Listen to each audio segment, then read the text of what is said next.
Mabuhay Pilipinas. Tagapaghatid ng mga lugabagang balita, Walang hinihilingan, tanging sa katotohanan lang. ito ang Agila 7, Boses ng Sambayanan.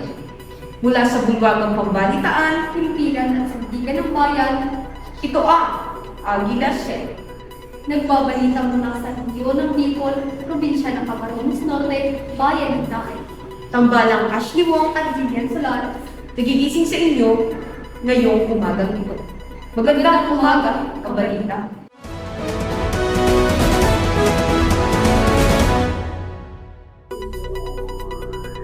Nag-earthquake!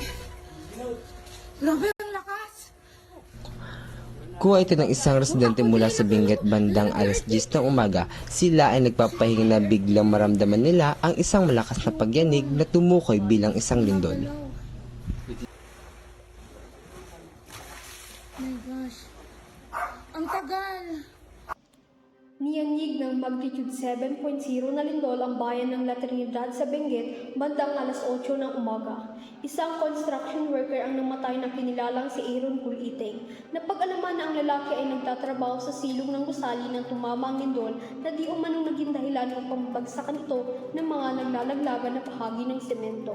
Ayon sa mga katrabaho ni Aaron, ang lalaki ay sumubok na makaalis sa gusali, ngunit sa kasamaang palad, ang construction worker ay hindi nagtagumpay at tuluyang nakulong sa gusali. Mag-aalas 9 ng umaga nang dumating ang responde, ngunit si Aaron Kuliteng ay natagpo ang dead on arrival.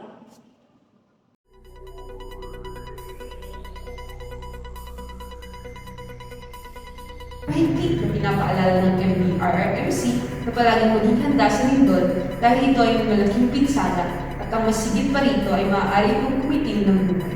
Hindi natin alam kung kailan at kung saan ito tatama, kaya mabuti na mayroong alam ang bawat isa sa atin kung sakaling mangyari ang sakunang ito. Ating alamin ng mga paghahanda sa lindol ayon kay Gian Ray Adricola.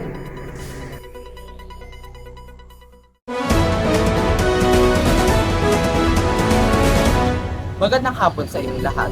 Ako si Gently R. Bicula. Samahan niyo kung alamin kung paano magligtas sa pagkakatulog.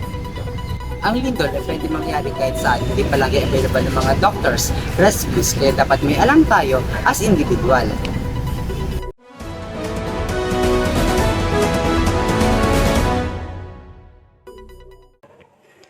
Ito ang video na amin nakuha mula sa internet. Halina't sabay-sabay matuto.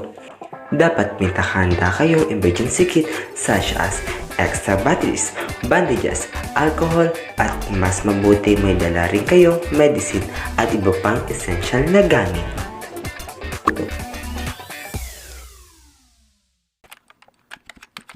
Narito ang mga dapat gawin kapag kayo ay naabutan ng lindol sa loob ng paaralan.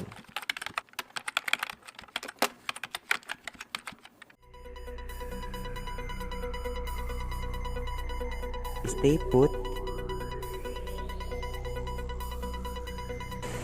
Be alert. And duck, cover and hold. Maaaring hindi gumamit ng matigas na bagay tulad ng bar o kahit ano pang bagay ng protect sa ulo. Yun lamang na may natutunan kayo sa araw to. Balik sa inyo, Jillian Solares and Ashley Wong.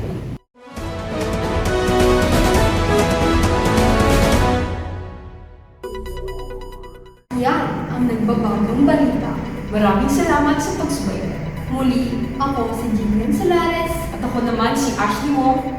handang maghatid at ibigay ang totoong impormasyon para sa kaibubuti ng bawat isa. Sa ating pagtutulungan, Lahat ng sakuna ay pagtatagumpayan. ito ang Agila 7.